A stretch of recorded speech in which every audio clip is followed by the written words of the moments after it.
Hi, welcome to the Dollhouse. It's been a while. I have a lot to show you. Hopefully I can get through it. I got both the girls are up right now, so we'll see how that goes. But yeah, we've had it's been a long shh. It's been busy. We've been sick and had vehicle trouble and crazy work schedules, and so my blogging video stuff kind of got put on the back burner, but I have been working on things, so I have some stuff to show you. The little girls had their birthdays this spring, and I had a combined party for the two of them. And I made sloppy joes for the party. I cooked 6 pounds of hamburger for the party. And normally when I brown hamburger, I usually have onions or something in there with them. But when I browned this hamburger, it was just straight up. I hadn't added anything to it. So when I drained it off, I had a bowl full of fat, and it seemed wasteful not to use it for something. So I made a batch of soap with it. I call it my waste not soap. Let's see if you can see any. And you can see it has a little bit of texture in it. How I did this, I had close to 7 ounces of fat from the hamburger that I browned. So I added a little bit of avocado oil and a bunch of olive oil to get about a pound.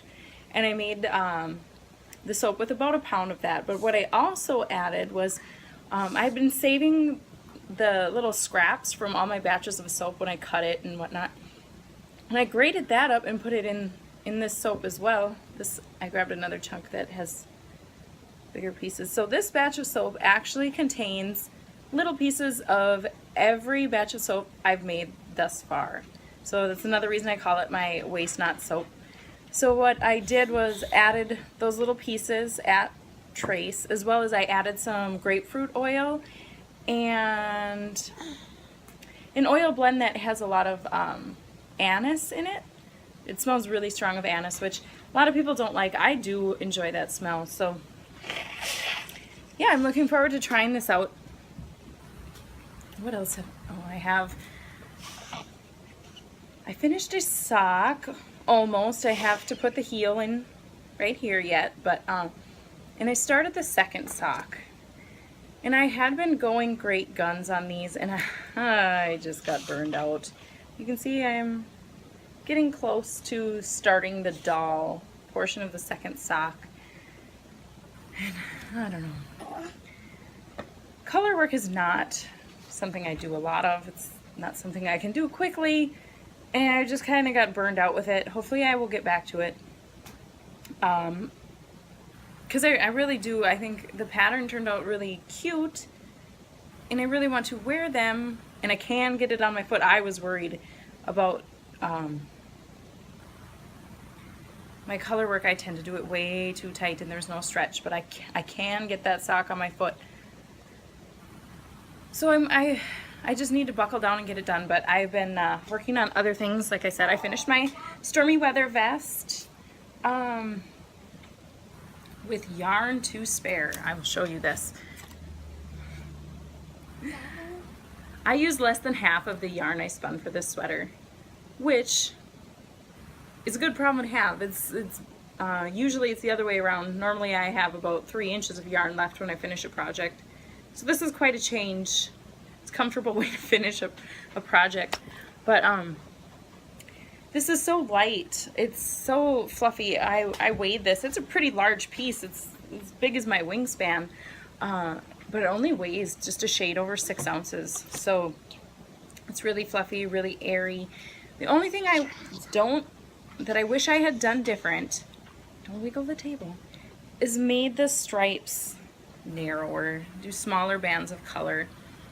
And just when I was coming around to liking the bigger stripes, I got to the end. So this is the end I started on with this blue. This is the finishing end. You can see it ends with the blue again, almost, and a little bit of this brown color. And with both the ends having the blue on them, but not quite the same, it looks like it's hanging crooked. It's not, but it looks lopsided, and that, you know, it is what it is. Whatever. I can always make another one, have enough yarn. But I think I'm wearing this inside out. Anyway, my stormy weather vest, I like it. I wore it to church after I finished it, and it was nice. I could just like cuddle Sophie up in there. It was like having a blanket without having to carry it. So I think that's all I have. Oh, and it blocked out really nice. When I was working the pattern, it wasn't laying well, and I was kind of concerned about it, but it blocked out really well. So I'm pretty happy with that. No. Ainsley has a finished project to show you. Are you going to come in here? This is some yarn that she spun. So she's been asking me to spin, and I've done a lot with teaching kids to spin, my own and other people's kids. And what I've discovered is they don't stick with it very long. So what I did was I grabbed just a handful of fleece. I didn't pick any of the hay out or anything, and I carded up 2 little roll logs for her, and she spun for about 30 seconds and told me I could finish it. And I started spinning on it, and I thought, wait a minute, because she's going to ask me to spin again, and then I'm going to have to card up more. So I just put the wool in the drawer with the spindle, and for a couple days she would ask me, can I spin, and you know, she'd do it for about 30 seconds and quit and tell me I could finish it. But about the 3rd day, I did not finish it. I finished. The excitement had kind of worn off, and she was ready to listen and ready to watch, and she got the hang of it. You could just see, just all of a sudden it was making sense. So what I did was I would hold the fiber for her, let her spin the spindle, get it all loaded up. She was sitting, and then she'd park the spindle between her knees and take it over from me, draft out, and we'd just keep passing it back and forth that way. So she finished her roll logs, and I plied it up for her, and I wove her little square on this Weave It loom. This was either my grandma's or my great-grandma's or my great-aunt's, I don't know, like all of their stuff ended up in the same place, and then some of it filtered toward me, so I don't know whose is whose, but I think it was my grandma's. But anyway, it's just kind of fun to give the kids like an actual physical thing that they made. She probably spun about a third of this. I applied it for her just because she was ready to be done once she finished. But what I love about when kids spin, it can be the roughest, nastiest wool and it still feels soft, because kids very rarely overspin. It's always just barely hanging together. So by the time I wove this up and washed it, you know, it's pretty soft. She's been using, it's lipstick stain because she's been using it as a napkin. Yeah, she was wearing quite a lot of lipstick the other day. So since she's going to be getting into spinning, I bought some fiber for her of her own. There was a rummage sale the local Fiber Arts Guild had. So what she got, I got her 2 little packs. They were $1 each, so this is one pack, this is another pack. And I think I'm gonna make roll logs for her. I have some white fleece that's pretty nice to make some fun little roll logs, because I've tried a bunch of different fiber preps with kids, and the roll logs seem to be the trick. That's the first time I've tried that, and it worked really well for her, so I think we're gonna stick with that. I'll show you what I got at the fiber thing for me. This is alpaca roving from Dream Chaser Farm. I've actually never spun alpaca from roving farm before. I've bought raw fleece, but I've never bought prepped fiber. So this will be a new experience for me. I'm looking forward to that. Alpaca spins so soft. It's like perfect. And I also got, I've been looking for a drop spindle, not a drop spindle, a support spindle project, and none of the wool I have is really anything I want to spin that way. So I saw these are really soft. They're merino, and almost 4 ounces in here, and it's from the Treadler. But anyway, it's pinks and purples, and it's so fluffy. It'll spin really nice on a support spindle, so that is going to be started soon. I want to feel more. For sure. You want to feel it?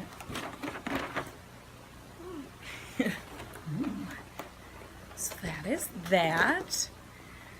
I've been trying to stay really monogamous with the projects I've already started. However, I was derailed slightly by the arrival of Fly Magazine. It's their down issue. They cover the down breeds and the down-like breeds. And in the fall, I was given a fleece that is not a true Dorset, as in like the down breed, but I'm guessing it's probably a polled Dorset. Anyway, because that's what they have in the United States, but it's a down-like breed, so it has a lot of characteristics. So after reading about down, I was really anxious to get spinning, so I finished carding up the wool I dyed in the fall. I dyed with purple cabbage leaves. So I have this basket full and this bag full. Finished carding it up, and I started spinning what is eventually going to be a, can you quit sliding those chairs around? It's eventually going to be a sock yarn. And so is Rologs, which are generally spun woolen, but I've kind of had to modify my drafting a bit because the staple length of this fleece is very, very, very short. So I've been kind of doing a semi worsted draft, semi point of twist draft, just, I don't know, just kind of doing what works. And I didn't really plan ahead. I didn't weigh out how much wool I have, and I don't want to take anything out of this basket to weigh it because it's really crammed in there. Once it comes out, it's not going back in.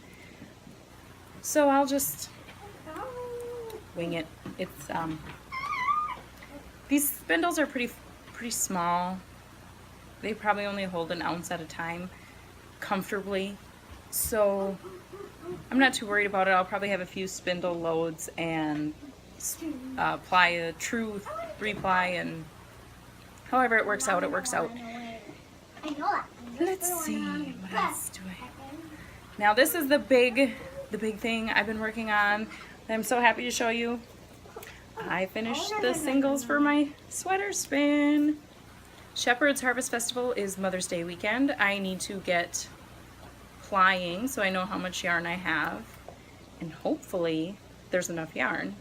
If there is not, then hopefully there's another fleece from Bonnie the Shetland sheep that I can get more. But yeah, I have 20 of these. I'm gonna start plying basically as soon as I'm done with this, and just keep going and going and going until it's all plied up, and fingers crossed there will be enough yardage. But it's always kind of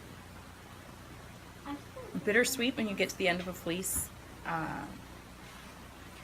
My first fleece I bought, I was kind of sad when it was over. I used it in a lot of projects. I blended it in a lot of things, but and it made really strong, sturdy, durable yarn, and it was kind of a bummer when it was gone. But I'm excited that this one's gone.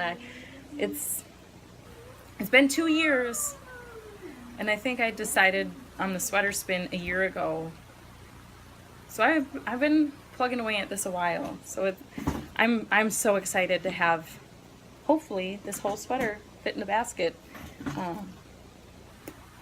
Yay! So I think that's pretty much everything I have to show you today. Yeah, I will hopefully have some more stuff to show you next week. I tried 21 Day Fix. I can't remember if I started that before my last video or not, but I'm on my second round of it. I really liked it, but I'm making shirts for the people who did that with me, so hopefully I will have those done, ready to show you. Yeah. It just depends. I'm not making any hard and fast plans. This spring has required me to be flexible, so I'm keeping my options open. But until I see you next time, have a good one.